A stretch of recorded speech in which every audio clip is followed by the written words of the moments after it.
आशा की किरण।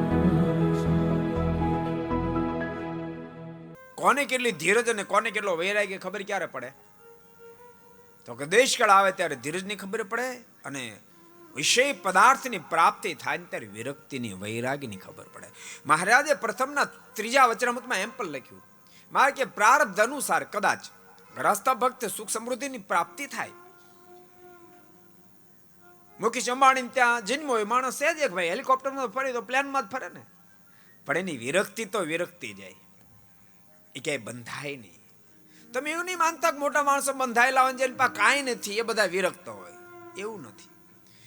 રાગને ને વિરક્તિને અંતરનો સંબંધ છે, અંદરનો સંબંધ છે, અંદરનો સંબંધ છે. આસક્ત ન થાય. અને ભક્તો પદાર્થ જીવનો મોક્ષ નથી બગાડતો, મુક્તિ પદાર્થ નથી બગાડતો, એમાં રહેલી આશક્તિ એ મોક્ષ બગાડે છે. શ્રીમદ ભાગવતનો 5મા સ્કંદ એમ કહે, ભરતજીનો મોક્ષ આખા મોટા રજવાડે નો બગાડ્યો, મોટું રાજ હતું એને ન બગાડ્યો.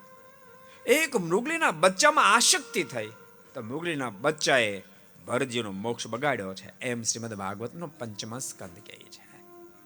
को पसंद आया हो तो लाइक करें और शेयर करना मत भूलिए.